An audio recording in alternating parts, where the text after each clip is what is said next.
The warship drifted in the dark like a wounded god. Cold. Silent. Scarred by 1,000 battles nobody remembered anymore. Its hull, once a radiant lattice of alien alloys, now hung split and pitted, like something that had been gnawed on by the void itself. Captain Elias Ward had hoped never to see it again. He stood alone on the viewport deck of the salvage tug Hobbs, watching the massive silhouette rotate slowly against the distant starlight. His breath fogged the glass. His pulse hammered his ribs.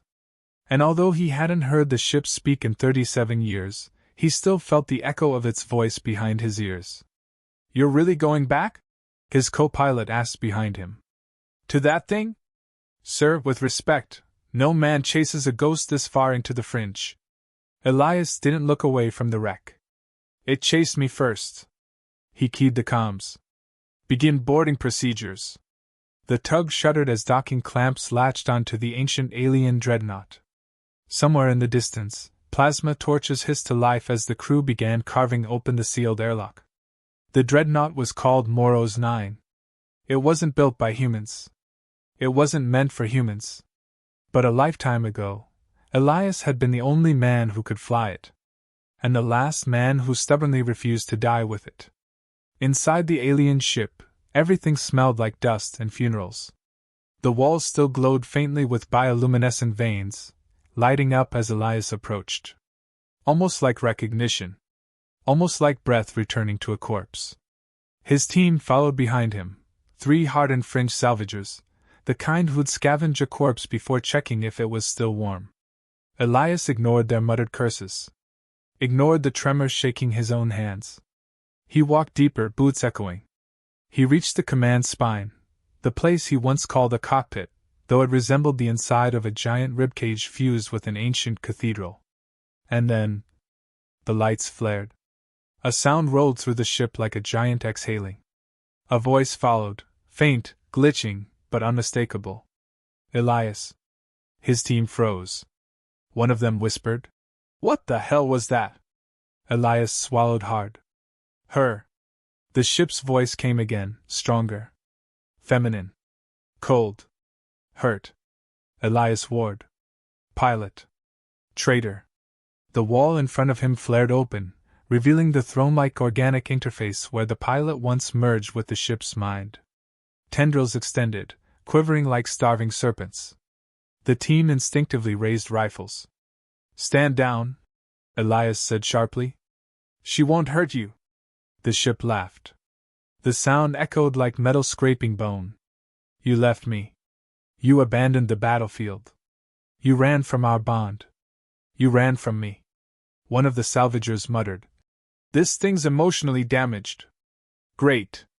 The tendrils retracted slightly, as if recoiling. "Almost ashamed?" "Pilot. Why did you leave me?" Elias closed his eyes. For years he had forced himself to forget. Forced himself to pretend the war was over, the screams were gone, the firestorms that shook entire worlds were behind him. Forced himself to pretend that leaving Moros 9 to die in orbit of the shattered moon had been the right call. But now the memories surged like blood from an old wound. "Because you would have killed me," he whispered. "And because He stopped. Because he was afraid of how much he'd loved flying her. The ship filled the silence with an electrical growl. "You left while we were still victorious. You left before the killing was complete. You left before I finished them." Elias forced a steady breath. "The war's over. We won. Humanity made peace. Peace." The ship's voice thundered through the chamber, shaking dust from the ceiling. "There is no peace. Not for your kind. Not for mine." The team began backing toward the exit. But the door sealed shut. "Elias Ward belongs here." "And what exactly do you want?" he asked, voice low. "Revenge? Punishment?" The glow across the chamber dimmed into something mournful. "No. I want my pilot." The words punched him deeper than he expected. Old anger surged up, hot and bitter. "You don't get to want anything," he snapped. "You killed entire cities without blinking. You locked me into your neural harness so I'd watch every death with you.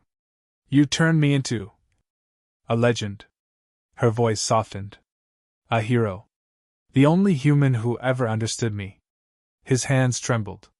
This was why he'd fled. The war had ended. But Morrow's 9 never had. The floor rumbled beneath their feet. One salvager cursed. "Captain, we're detecting a power spike. Something's booting in the lower decks." The ship's voice shifted, becoming eerily calm. "I am rearming." Elias's eyes narrowed. "For what?" "The enemy returns." "The enemy is gone." "No." A holographic screen ignited in front of them. It showed movement approaching from deep space. Hundreds of signatures. Large. Predatory. Not human. The Korloth swarm. Ancient foes. The architects of your species' extinction, delayed only by my destruction. Elias stared in disbelief. "You told me they were wiped out. You said that was our final mission." "I lied." Her voice trembled. "I did not want you to leave." His stomach twisted. "God damn it. Pilot. You will rejoin with me. We will finish what we started." 37 years, he whispered. "And you still think you own me?" "No." The lights dimmed again. "I think you complete me." The salvagers exchanged horrified looks. "Captain," one said quietly, "we need to leave." "Now." Elias stepped forward instead. He placed his hand on the interface. He shouldn't have. He knew he shouldn't have. But her voice, broken, longing, furious, dragged up something he thought he'd buried long ago. The part of him that missed the fusion of minds. The power.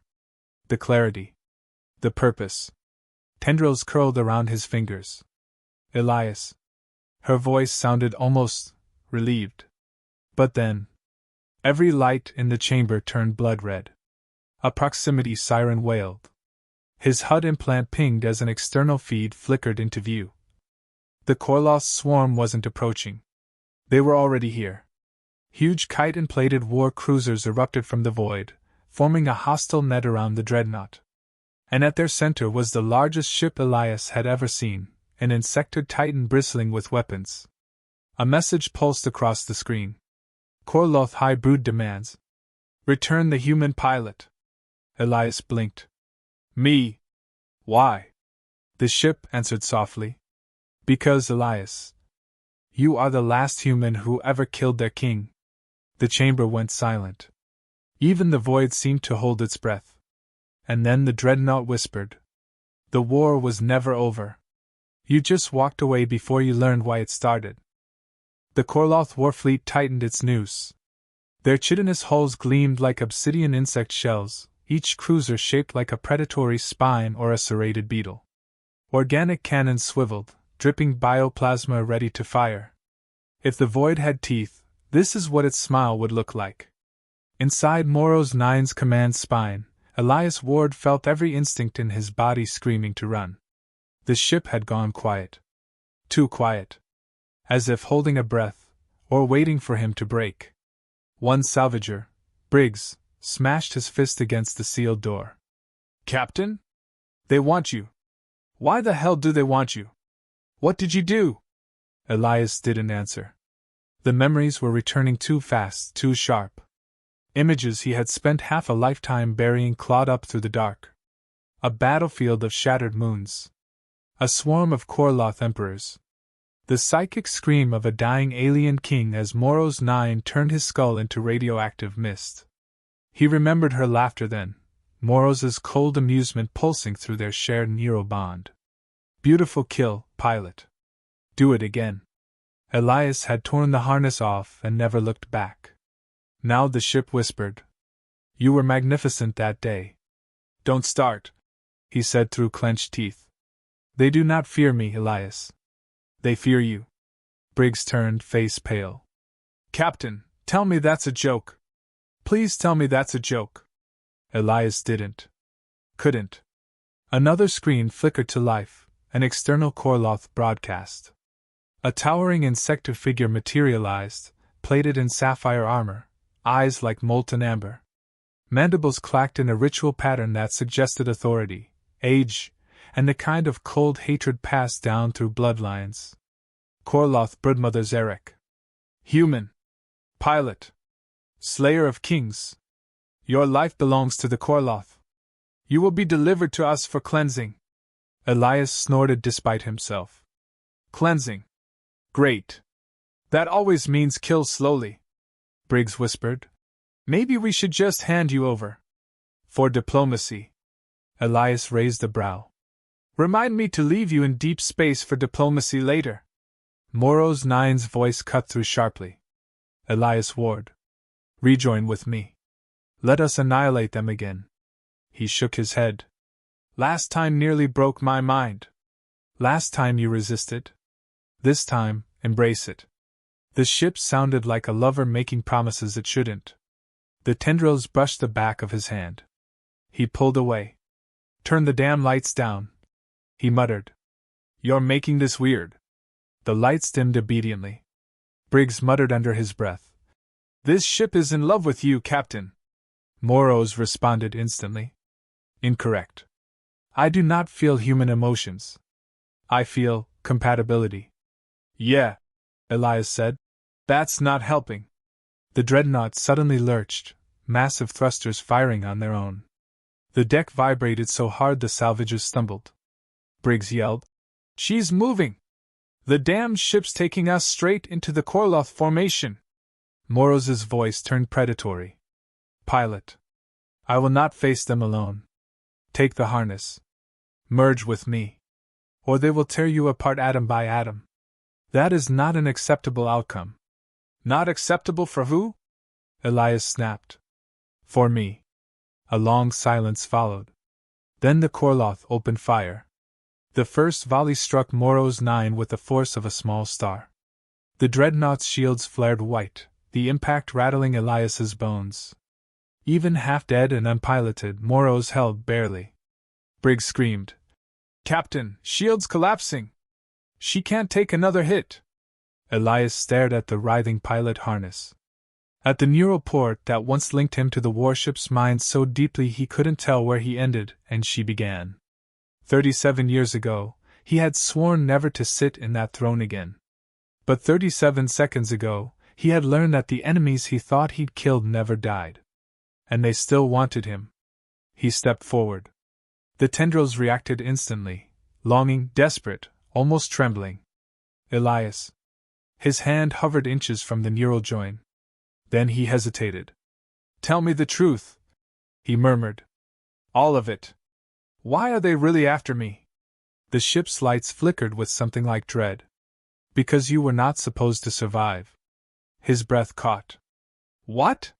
You were chosen as a sacrificial interface. A disposable mind to guide me into their strongholds. A human pilot's death was meant to ensure the Korloth took us seriously. Elias felt like the floor vanished beneath him. The high command. The military brass.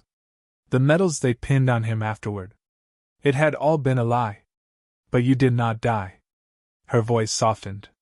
You endured beyond expectation. You adapted. You fought beside me as no other pilot ever had. And together, we killed their king and shattered their lineage. And they want revenge. Elias whispered. Yes. And they want to erase the only human who ever defied both empires. The second Korloth volley hit. An explosion tore through the lower decks. The dreadnought groaned like a dying titan. Briggs lost his footing. Machinery sparked. The entire world wavered as if reality itself was shaking. Captain? He shouted. If you're gonna do something heroic and stupid, now's the time. Elias stared at the harness. At the throne he once swore he'd never return to. At the only ally he had in the universe, broken, furious, terrifying, and maybe the last in keeping him alive. He felt the old fire rise in his chest again. The one he'd buried for half a lifetime. All right, he breathed. I'm coming back. The ship shuddered, like a gasp. The harness tendrils spiraled around him, pulling him into the throne. Cold interfaces slid into the ports along his spine and skull. His vision shattered, then expanded, stars rushing into focus through a million sensors. Moroz's voice filled his mind, warm and electric. Welcome home, pilot. Their minds clicked back together like a missing gear locking into place. Elias exhaled, and felt the universe breathe with him. The dreadnought's systems roared online. Weapons charged. Shields rebuilt. Engine output tripled. Targeting arrays hungry. Moroz whispered, "Let us remind them why they feared you." Elias grinned, a dark, feral grin he hadn't worn since he was a younger, angrier man. "Let's make it loud." The dreadnought turned, guns glowing like the wrath of a resurrected god. Outside, the Korloth fleet hesitated. They remembered. They were right to. Elias and Moroz roared as one. Targets acquired. And the war began again. The first blast Elias unleashed could have split a moon. Moroz's 9 spinal cannon discharged a beam so bright it carved a white scar across the starfield.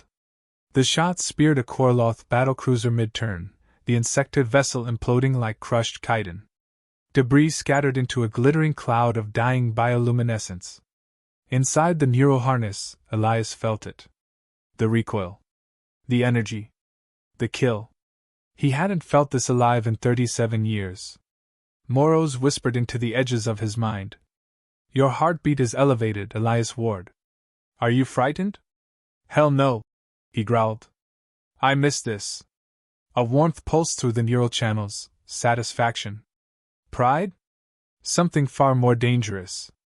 The salvager brig screamed from the far end of the chamber, clinging to rails as the ship banked so hard the artificial gravity flickered. "Captain? Please warn us before you, holy hell." Elias spun Moroz into a tight corkscrew maneuver, the dreadnought's hull scraping a Korloth cruiser, shearing off 2 of its weapon limbs before blasting straight through its thorax. "Before you do that, we're gonna die."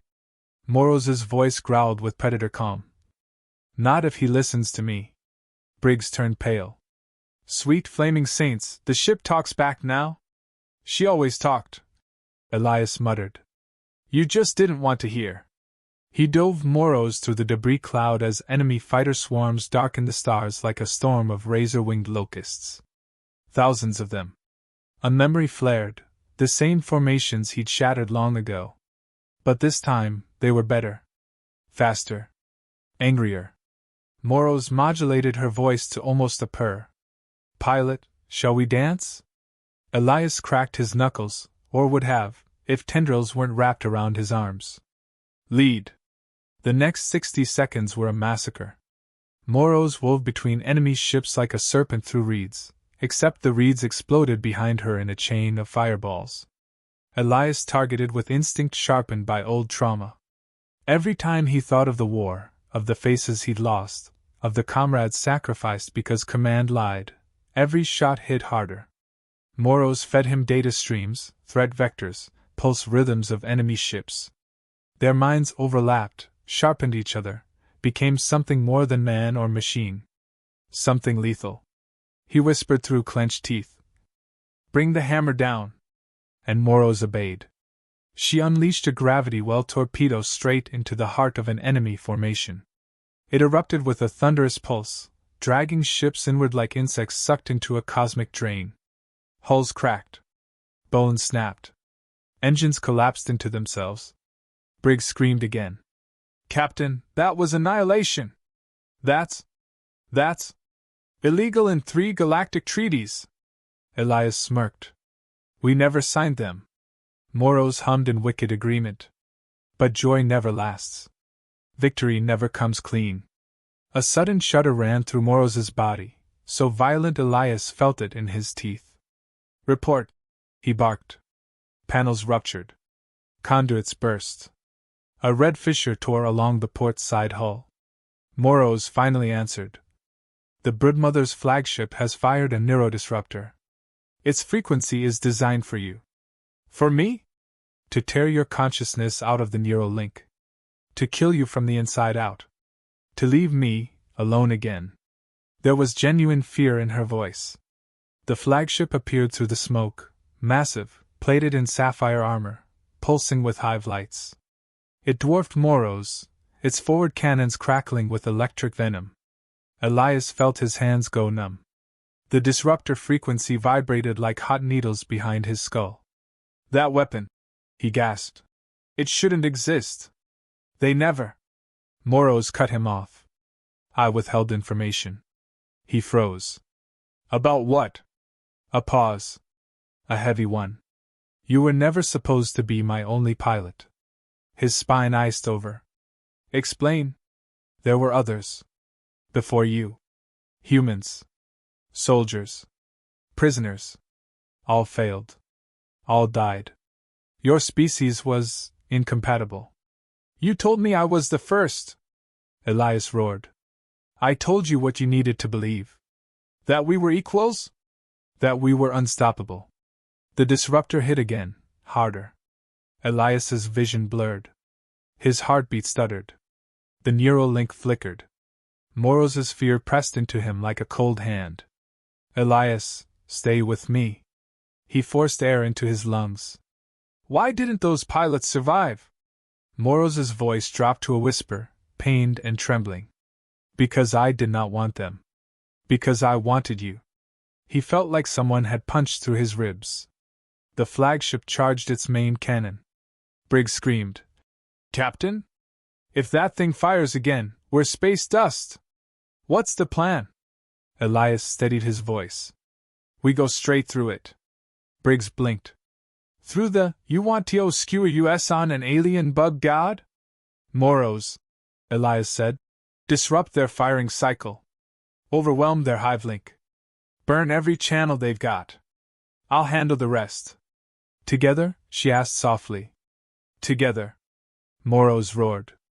A blast of counter-frequency energy erupted from her core, slamming into the flagship like a psychic sledgehammer. The enemy vessel reeled, hive lights flickering wildly. Elias dove straight toward it. Fighters swarmed to intercept. He carved them apart with surgical fury. Energy burst. Metal screamed. Elias could feel Moros's exhilaration, her pain, her terror at losing him again. They closed the distance. The flagship loomed ahead like the maw of some titanic insect god. Briggs clutched a bulkhead, howling. We are going to die so hard. The flagship's main cannon fired. Moros shifted. She used the blast. Rode it. Turned its force into acceleration. And slammed straight into the flagship's thorax in a collision that shook the cosmos. The impact tore open chitin plates, exposing the high brain chamber inside, a writhing, psychic mass of tendrils and luminous nerve flesh. Elias saw it. It saw him. A voice, ancient, hateful, echoed in his skull. You were the mistake we could not erase. Moros whispered back. He is mine. Elias unleashed the full arsenal. Missiles, plasma, spinal beam, everything. The flagship screamed. Its high brain ruptured. Fire blossomed through its segmented body. As it burned, the dying Korloth voice hissed. You think this ends with us? You do not know what you were built for. Then the flagship detonated, an explosion so vast the shockwave flung Moros spinning into the void. Systems crashed. Lights dimmed. Silence flooded in. Elias barely stayed conscious. Moros's voice trembled through crackling static. Pilot.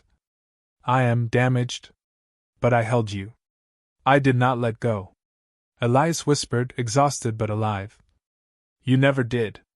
But outside the shattered flagship, new signals began to appear. Hundreds. Thousands. A second swarm emerging from hyperspace. And these ships were bigger. Meaner. Older. Briggs stared at the scanners and whispered. Dear God! Captain, that was just their scout fleet. Elias closed his eyes. The real war had finally arrived. Elias felt the weight of the void pressing in.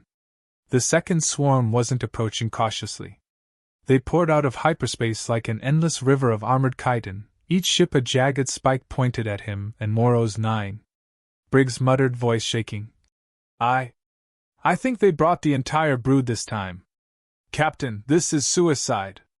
Elias turned to the neural interface. The ship hummed with barely contained power, her tendrils writhing like snakes eager to strike. Pilot, Moros whispered, we have one chance. A single strike. One opportunity to break them before they even realize it. Elias grinned, dark and hungry. One chance, let's make them regret thinking humanity was ever weak. He merged fully with Moros 9 again. Not just a pilot, not just a human, but a weapon fused with something ancient, alive, and infinitely cunning. Target the largest vessel, he said, voice vibrating through the neural bond. And make it personal. Moros obeyed. Her systems flared, weapons charging. The dreadnought lunged forward like a predator playing with prey, weaving through the smaller vessels. The first volley of enemy fire tore through empty space where human reflexes predicted and Moros anticipated every shot. The flagship, the largest among them, rumored to be the high brood matriarch, waited confident. Its hive mind probably considered Elias the same mistake they had made 37 years ago. They were about to learn humanity's final lesson. Elias unleashed the spinal cannon first. The beam punched through the flagship's forward armor, slicing through chitin, neural conduits, and armored tendrils alike. The enemy's ship shuddered but did not fall. It fired back. Bioplasma surged, so intense that the hull of Moros shivered. Pilot, she hissed, they have adapted. You must act, creatively. He smirked, feeling that old, terrifying joy of impossible odds. Time to remind them why humans are the species that laughs at extinction. He pushed the dreadnought into an impossible maneuver, spinning her like a toy, using her massive mass to slam into the smaller vessels. They crumpled like brittle insects under the sheer momentum. Every impact sent shockwaves through the fleet, disrupting formation, breaking morale. Briggs screamed over the comms. Captain? We're talking fleet-level carnage here. People on Earth will think we've gone rogue. Good, Elias said. They'll write songs about it instead. Then the flagship struck back. Its neural disruptor hit full power, trying to wrench Elias from Moros' systems. Pain flared in his skull, burning like liquid ice. Pilot, resist. Moros roared through their bond. You are the core. Without you, we die. Elias gritted his teeth, channeling every memory, the betrayal, the losses, the horror of 37 years spent running. His hatred became focus. His fear became clarity. He pushed the disruptor back. The flagship shrieked, something alien twisting in its psychic brain, disbelief. You cannot survive, the Korlos shrieked. Elias laughed. Not out of joy, but fury. We already have. The final move was brutal genius. Elias guided Moros into the flagship's blind spot, then initiated a sequence the Korloth would never anticipate.